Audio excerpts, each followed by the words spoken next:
చూద్దాం.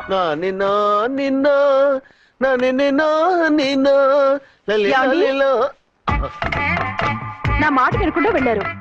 ఇప్పుడు చూడండి ఎంత బాధపడుతున్నారో. లేవండి. లేస్తే పడుకోలేను.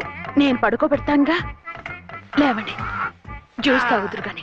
ఇప్పటికి 6 సార్లు తాగాను, ఇంకా నా వల్ల కాదు. అలా అనకండి, భోజనం లేదుగా, నీరసం వస్తుంది. పట్టండి. అయ్యో వద్దండి, వద్దండి. అండినా? అండి అన్నానండి, అనే ఉంటానండి. ఈ బాంబులు తాకిడికి ఎవరితో ఏం మాట్లాడుతున్నానో అర్థం కావట్లేదండి బాబోయ్. మీ మాటలో కూడా తేడా వచ్చింది. అదండి బాంబింగ్ ఎఫెక్ట్ అండి. మూతి పగిలి 4 ఖర్చుకున్నాను. అయ్యో, మీకేదైనా అయితే నాకు దిక్కెవరు? ఆయనే, ఇంకెవరు? ఆయనెవరు? ఆయనంటే దేవుడు. దేవుడు. సర్లే, పట్టండి. ఏంటలా వణుకుతున్నారు? పైనుంచి కిందకి ఎర్తవుతుంటే వణకుండా ఎలా ఉంటాను? నాకు అసలే సహనం తక్కువ. కాస్త దూరంగా ఉండండి. సారీ అండి. ఇంతటి దానికి సారీ ఎందుకండి? సారీ మార్చుకుని వస్తాను. ఉండండి.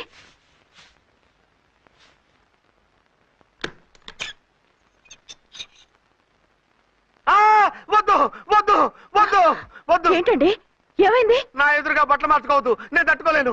ఏ, సిగ్గుగా ఉందా? లేదు, భయంగా ఉంది. భయపడ్డా ఎందుకు?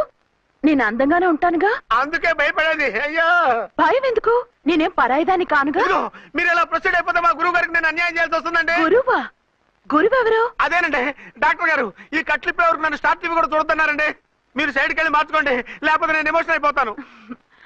అదా మీ భయం? అయితే ఉండండి. థ్యాంక్స్. అమ్మయ్యా, ఈ గంటకి గండం గట్టెక్కింది నాయనా. ఇలాంటి టైప్ సీన్లు ఉన్నాయని తెలిస్తే నేను చచ్చినా వచ్చి ఉండేవాడిని కాదు. పరిస్థితులు ఇలాగే కొనసాగితే నేను కాలు జారటం ఖాయం. దేవుడు, కాలు జారటం ఖాయం. చిన్న పిల్లల్లో ఏంటి అరుపులు? కాసేపు ఓర్చుకోండి, అవే తగ్గిపోతాయి. పుసుకేసుకుని ఉంటారా దేవుడు?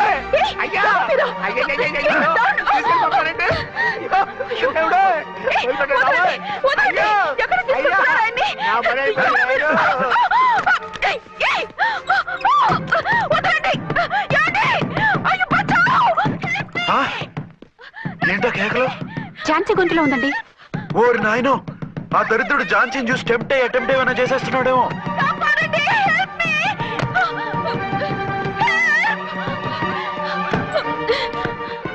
ఏంటి ఝాన్సీ, ఏమైంది? మా ఆయన కిడ్నాప్ చేసి తీసుకెళ్లిపోతున్నారండి. ఎవరు? ఏమో తెలియదు, కాపాడండి. ఓరి నాయనో. బారసాలకు ముందే ఝాన్సీ నా వైఫ్ అని ఫిక్స్ అయిపోతే సడన్ గా హస్బెండ్ అయిపోయి దాన్ని బెడ్ ఎక్కేద్దామని చూస్తున్నావురా?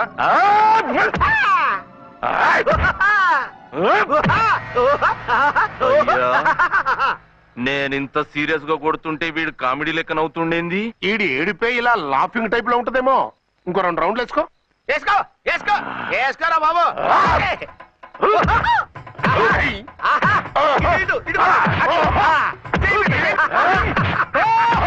రాయ్, మీరు కూడా వచ్చి తలిగియండి రా వీణ్ణి.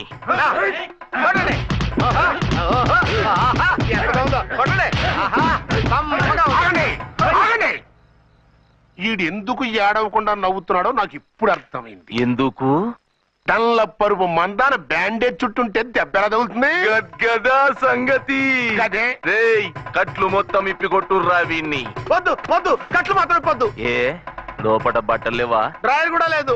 ఏం పర్లేదు, మేము మగాలిమే కదా. ఇప్పండి రా. వద్దు వద్దు బాబాయ్, కట్లిపోతున్నారు బాబాయ్. బాబా, ఏంటిది? రక్షించండి సార్, నన్ను రక్షించండి సార్.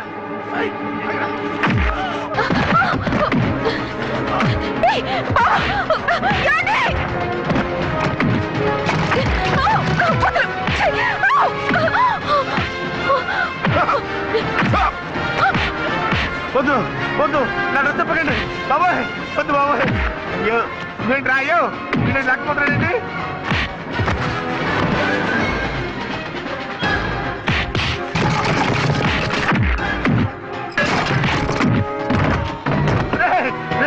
నాకంటే రా, నర్మై చేస్తాను రే.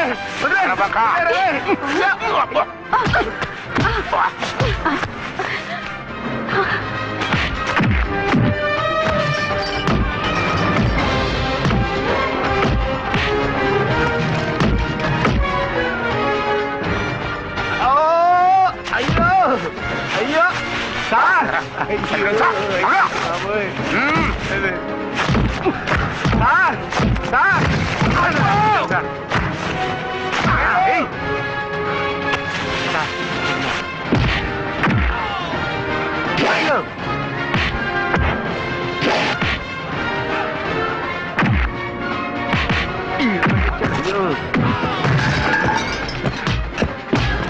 సార్ రక్షించండి సార్ మొత్తం తీసేస్తాయి బాబోయ్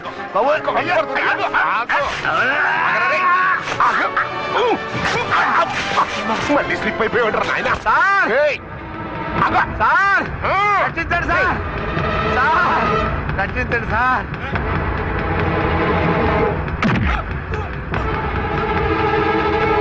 ఒక్క హాతికుందరై వేసరే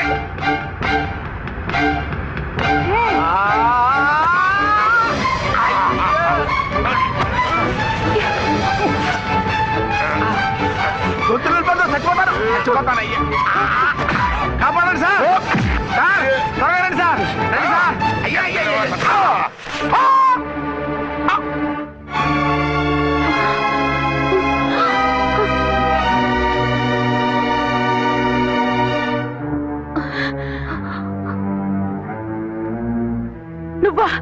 నువ్వు ఈ వేషాలు ఎందుకు వచ్చావు? నన్ను ఎందుకు మోసం చేశావు? సారీ, నిన్ను మోసం చేసిన వీడి కాదు, వారు. మా ఆయన ఎక్కడా? బైబిల్ మొత్తం చదివి ఏ సుప్రీం ఎవరని అడుగుతా వింటమ్మా. ఎంతకాలం నీ కొమ్మగుడు ఉన్నారనుకుని తెగ మురిసిపోయారు. కానీ మీరు కట్టుకున్నది పంచుకున్నది ఒకే ఒక మొగుణ్ణి, వారే వీరు.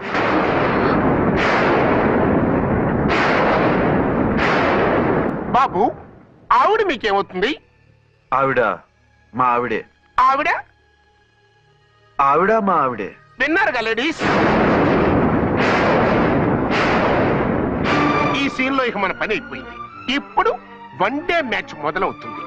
టాస్ వేసుకుని ఎవరు బౌలింగ్ చెయ్యాలో ఎవరు బ్యాటింగ్ చెయ్యాలో వాళ్ళే డిసైడ్ చేసుకుంటారు. మనం గ్యాలరీలో కూర్చుని మ్యాచ్ చూద్దాం. పద. ఎందుకింత మోసం చేశారు? ఎందుకింత ద్రోహం చేశారు? నేను ఎవరిని మోసం చేయలేదు, ఎవరికి ద్రోహం చేయలేదు. పాపం, విధి ఆడిన వింత నాటకంలో ఆర్టిస్ట్ అయి ఉంటాడు. చెప్పండి, ఒక పెళ్లి చేసుకుని నన్నెందుకు రెండో పెళ్లి చేసుకున్నారు? మీకు భార్యగా నేను సరిపోలేదా? ఆవేశపడకుండా నేను చెప్పేది వినండి. నువ్వు చనిపోయావు అనుకుని అందరూ కలిసి నాకు బలవంతంగా పెళ్లి చేశారు. ఆ విషయం నాకెందుకు చెప్పలేదు? పెళ్ళయిందంటే నేను చేసుకోనన్నా, చీకొడతానన్నా? నిజం దాచి పెళ్లి చేశారని నాకు మన పెళ్ళైన తర్వాత తెలిసింది. అప్పుడైనా మీరు చెప్పాలిగా, ఎందుకు చెప్పలేదు? చెప్తే నువ్వు మిమ్మల్ని వదిలేస్తానని భయపడి చెప్పలేదా? నన్ను వాడుకునే ఛాన్స్ మిస్ అవుతుందని చెప్పలేదు? Don't talk రబేష్. కొంతకాలం ఆగి చెప్తే చచ్చినట్టు పడుంటారు. ఎంచక్క ఇద్దరితోనూ సంసారం చేయొచ్చని ఆశపడ్డారా? అది కాదు అర్చన, నువ్వైనా నన్ను అర్థం చేసుకో. చచ్చిపోయాననుకుని తను చేసుకున్నారు అంటే మీ మనసులో నాకు స్థానం లేదు, నా మీద మీకు ప్రేమ లేదు. అదేం మాట అర్చన? ఎస్, నా మీద ప్రేమే ఉంటే పెళ్లి చేసుకుందామనే ఆలోచన మీకు వచ్చి ఉండేది కాదు.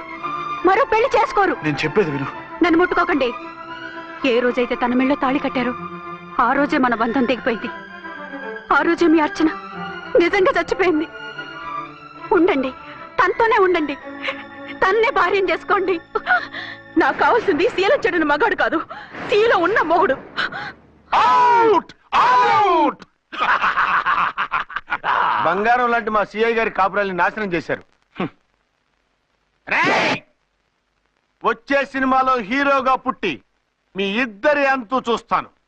ఖబర్దార్. ఏమో అర్చన, ఏమిటి నువ్వు చేసిన పని? మాట్లాడుకో, నీకు మాట్లాడే అర్హత లేదు. నేను నీ తల్లినే. కూతురి మొగుడికి రెండో పెళ్లి చేసిన నువ్వు తల్లివా? నాకు సవతిని తెచ్చిపెట్టిన నువ్వు తల్లివా? తల్లివైతే నీ అల్లుడికి మళ్ళీ పెళ్ళెందుకు చేశావు? నువ్వు చచ్చావని అతను కుమిలిపోతుంటే చస్తాడేమని భయపడి పెళ్లి చేశానే, ఏం తప్ప? ఖచ్చితంగా తప్పే. నాకే కన్నొక్కరా కాలొక్కరా, నాలో ఏ లాభం ఉందని, ఏం తక్కువ అని రెండో పెళ్లి వాడికి రెండో పెళ్ళంగా పడి ఉండాలి. అంటే జీవితాంతం మొగుడు లేకుండా బతుకుతావా? మొగతోడు లేకుండా ఉంటావా?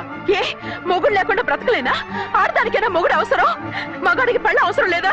నేను ఇంకో మొగాడిని చేసుకుంటే అతను సహిస్తాడా, భరిస్తాడా? నోర్మై, మగాడికి ఆడదానికి పూలిగెట్టు. మగాడికి ఏమైనా కొమ్ములున్నాయా? స్పెషల్ గా పైనుండి ఊరి పడ్డాడా? వాళ్ళు తినే ఉప్పు కారమే మేము తింటున్నాం, వాళ్ళ ఒంట్లో రక్తమే మా ఒంట్లోనే ప్రవహిస్తోంది. అది కాదమ్మా, మొగుడిని వదిలేసిన ఆడదాన్ని నీచంగా చూస్తారు, చులకన చేస్తారు. పెళ్ళాన్ని వదిలేసిన మొగుడిని గౌరవించి హారతలు పడతారా? అతను నిన్ను వదిలేయాలనుకోవడం లేదు, నిన్నే కావాలనుకుంటున్నాడు. అతను కావాలనుకుంటున్నది భార్యని కాదు, ఆడదాన్ని. అంటే దూరం చేసుకుంటావా? లేకపోతే దగ్గరే ఆత్మాభిమానం చంపుకొని కాపురం చేయమంటావా? 3 ముళ్ళు 7 అడుగులు 4 గోడలు ఇవే ఆడదానికి హద్దులని పడుండమంటావా? దాని పక్కనో రాత్రి నా పక్కనో రాత్రి పడుకునే మనిషిని నా మొగుడిని అనుకోమంటావా?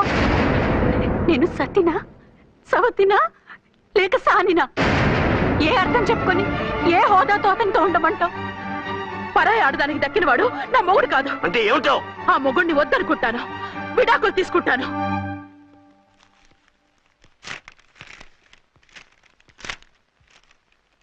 ఏమిట్రా అది? లాయర్ నోటీసులు.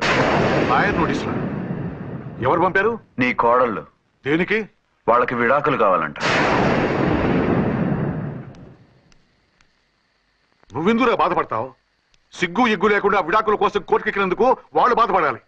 నీలాంటి మంచి మొగుడిని దూరం చేసుకుంటున్నందుకు వాళ్ళు ఏడవాలి. మీసం లేని వాళ్ళు వాళ్ళకి అంత పట్టుదల రోషం ఉన్నప్పుడు మీసం ఉన్న మగాడివి నీకెంత ఉండాలరా? వాళ్ళకి నువ్వు అక్కర్లేనప్పుడు నీకు వాళ్ళు అక్కర్లేదు. ఇంతకాలం నువ్వు చెప్పింది నేను విన్నాను, ఇప్పుడు నేను చెప్పింది నువ్వు వినాలి. మొగుండి వదిలేసిన వాళ్ళకి మొగుడు దొరకలేమో కానీ పెళ్ళాం వదిలేసిన మొగుడికి 1,00,000 మంది దొరుకుతారు. నువ్వు మళ్ళీ పెళ్లి చేసుకో. అప్పుడు గాని జనం నేల మీద ఉయ్యరు. ఊహించుకుని పనిచేసింది వాళ్ళురా. నువ్వు వాళ్ళని మర్చిపోలేక జీవితాంతం నరకనుభవిస్తుంటే చూసి ఆనందించాలని వాళ్ళ ప్లాన్. నువ్వు మళ్ళీ పెళ్లి చేసుకుంటే ఆ కుక్కలు చెప్పుతో కొట్టినట్టు అవుతుంది. అంటే ప్రతీకారం కోసం పెళ్లి చేసుకోమంటావా? లేకపోతే ఇంకా వాళ్ళకి మొగుండని వాళ్ళ ఫోటోలు పట్టుకుని కుళ్ళి కుళ్ళి ఏడుస్తావా? ఒక్కసారి చేసిన తప్పుకే నరకం అనుభవిస్తున్నాను. మళ్ళీ జీవితంలో అటువంటి పొరపాటు చేయను. పోనీ చెయ్యని పొరపాటు చేయి, కొత్త వాడు చేసుకో.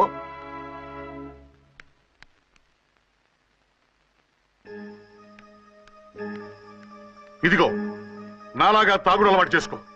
బాధల్ని బాధ్యతల్ని మర్చిపో. పెళ్ళాలు వదిలేసిన మొగుడని అవమానం పడే కంటే గౌరవంగా తాగుబోతు అనిపించుకో.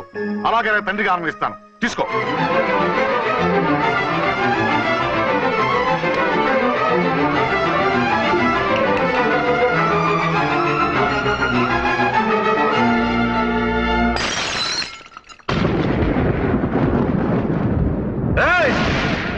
అర్చన, ఝాన్సీ, బయటికి రండి. రండి.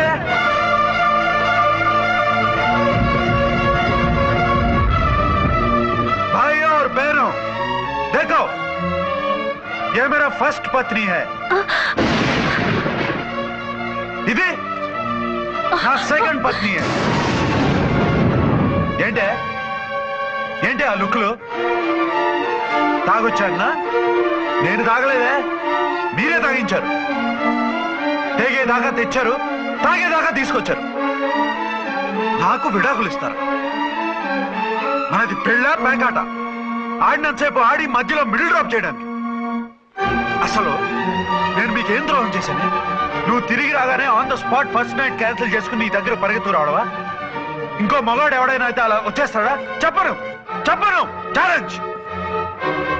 నువ్వు చచ్చావు అనుకుని పిచ్చి వెదవలా తయారయ్యాను.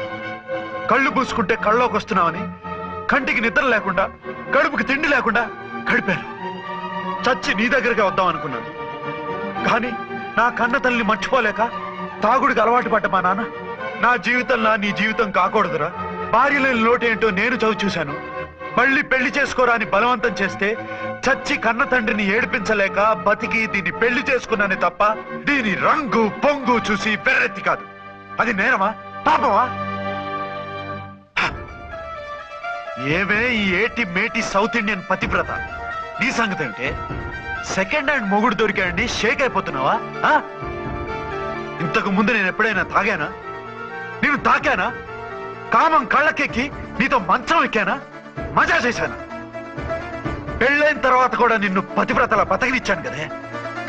నేనే దుర్మార్గుడిని అయితే, ఆడదాన్ని అవసరంతో ఏడ్చేవాడిని అయితే ఎప్పుడో నిన్ను చెడిపోయేదాకా చెడగొట్టేవాడిని. కానీ ఎందుకు అలా చేయలేదు? ఎందుకు నీది తప్పలేదు? భార్యగా అర్చన నాలో బతికుంది కాబట్టి. నిజం చెప్పలేదు అని చెప్పుకోవచ్చిన మేకలా గించుకుంటున్నావు. ఎందుకు చెప్పలేదో తెలుసా? నా కూతుర్ని ఎవరు చేసుకోవడం లేదు, రెండో పెళ్ళంటే వద్దంటుంది అని మా బాబు దగ్గరకు వచ్చి ఏడిస్తే నాకు అబద్ధం చెప్పి నీకు తాళి కట్టించారే. 20 ఏళ్లుగా కనీ పెంచిన నీ అబ్బే నీకు నిజం చెప్పినప్పుడు నేనెందుకు చెప్పాలి? అది బతికొచ్చిన తర్వాత మా వాళ్ళు నీకు నిజం చెప్పలేదని తెలిసింది. అప్పుడు నాకు ఇదివరకే పెళ్ళయింది, చచ్చిందనుకున్న నా పెళ్ళం తిరిగి వచ్చిందని నీకు చెప్తే గుండె పగిలి చేస్తావని నీకు చెప్పలేదే. నువ్వంటే నా ఆల్ ఇండియా పతివ్రత 9 నెలలు లంకలో ఉండొచ్చిన సీతని అగ్ని ప్రవేశం చేయమన్నాడా రాముడు? ఎవడో వెదవ కూత కుశాడిని కడుపుతో ఉన్న తన పెళ్ళాన్ని అడవిలోకి పంపించాడు. అదే రాముడు, నీ ఫేవరెట్ గాడ్. నువ్వు అడ్రస్ లేకుండా 25 నెలలు ఎక్కడికో పోతే ఎక్కడున్నావు, ఏం చేశావు, ఎవరితో ఉన్నావు అని అడిగానా? లేదు. అనుమానించానా? లేదు. వాయ్? భార్య అంటే ప్రేమ, భార్య అంటే నమ్మకం, భార్య అంటే విశ్వాసం. ఆ రాముడు గ్రేటా, నీ మొగుడు గ్రేటా? చెప్పవే, చెప్పు. ఆ రాముడిని దేవుణ్ణి చేసి గుళ్ళో కూర్చోబెడితే నన్ను రాయించేసి రోడ్డు మీదకి విసిరేస్తావా? పేరుకు పెళ్ళానివే గాని నిన్ను అమ్మకన్నా ఎక్కువగా ప్రేమించానే. నువ్వు కనీసం ఆ బిడ్డకిచ్చే విలువ కూడా ఇవ్వలేదు కదే తల్లి. 2 భార్యలకి న్యాయం ఎలా చేయాలో తెలియక కుమిలిపోయా. మీ ఇద్దరికి నిజం తెలిస్తే ఏమైపోతారో అని భయపడ్డాను. మీ కంట్లో నీళ్లు రాకూడదని మీరిద్దరూ ఏడవలసిన ఏడుపు నేనేడ్చానే. ఇంత చేస్తే మీరు నాకు విడాకులు ఇస్తారా? అసలు మీరిద్దరూ పొజిషన్లోకి రండి, రండి. నన్ను వద్దని మీరిద్దరు వదిలేస్తే వచ్చి మీ కాళ్ళ మీద పడతారనుకున్నారా? నెవర్. అవును, నన్ను వద్దనుకున్నప్పుడు నేను కట్టిన మంగళసూత్రాలు మాత్రం ఎందుకు? సేఫ్టీగా వాటిని అలాగే ఉంచుకుని మాజీ భార్యలుగా హ్యాపీగా బతుకుదాం అనుకుంటున్నారా? నో, నీకు ఆ ఛాన్స్ ఇవ్వను. తాళి ఉన్న పెళ్ళాలుగా కాదు, తాళి తెగిన భార్యల్లా, మొగుడు చచ్చిన విధవల్లా మీరు తెల్ల చీరలు కట్టుకునేట్టు చేస్తాను. విడాకులు ఇవ్వకుండా మిమ్మల్ని విడోలు చేస్తాను. జీవితాంతం కుళ్ళి కుళ్ళి కుళ్ళి ఏడ్చేలా చేస్తాను. బాయ్. ఆగండి. ఏ, నేను చావడం కూడా నీకు ఇష్టం లేదా? మీరు బతకాలి, నిండు 100 ఏళ్ళు సుఖంగా జీవించాలి. మీ మీద ప్రేమ లేక కాదు, మీరంటే ఏంటో తెలియక కాదు. నా వల్ల మీకు ఝాన్సీకి అన్యాయం జరగకూడదని నేను మిమ్మల్ని అనుమానించాను, అవమానించాను. మీకు దూరం కావాలనుకున్నాను, విడాకులు కోరుకున్నాను. నేను మీకు భార్యనయ్యాను, మీ బిడ్డకు తల్లినయ్యాను. కొంతైనా మీతో జీవితాన్ని తృప్తిగా అనుభవించాను. కానీ ఝాన్సీ ఒక్క పసుపు తాడు తప్ప భార్యగా ఏమీ పొందలేదు. భార్యగా మీ జీవితంలో తనకి చోటివ్వండి. లేదక్క, అలా చేస్తే నువ్వు భర్తనే కాదు, బాబుకి తండ్రిని కూడా దూరం చేసిన దానివి అవుతావు. ఆయన మనస్ఫూర్తిగా ఇష్టపడి చేసుకుంది నిన్ను, ప్రేమించింది నిన్ను. ఆయన మనసులో నీకు తప్ప నాకు స్థానం లేదు. నువ్వు బలవంతంగా నన్ను భార్యని చేసినా మనిషిని సొంతం చేసుకోగలను గాని మనసుని పంచుకోలేను. ఆ భార్య స్థానం ఎప్పటికీ నీదే. ఒకరి మీద ఒకరు ఇంత ప్రేమను పెట్టుకొని ఒకరి గురించి ఒకరు ఆలోచించి మీ జీవితాలని పాడు చేసుకోకండి. అక్క చెల్లెళ్ళలాగా కలిసిమెలిసి అతను సుఖపెట్టి మీరు సుఖంగా ఉండండి. క్షమించండి, నాకు భార్య అర్చనే కానీ ఝాన్సీ కాలేదు. అవునా? ఆయన ఎప్పటికీ శ్రీరామచంద్రుడిలాగానే ఉండాలి. ఆ రాముడికి సీత ఒక్కటే, ఆ సీత అక్కే. మరి నీ బతుకు? నేను మళ్ళీ పెళ్లి చేసుకుంటాను. నా గురించి ఆలోచించకుండా మీరిద్దరూ సుఖంగా సంతోషంగా ఉండండి. ఈ రోజు నుంచి ఆవిడే మీ ఆవిడ.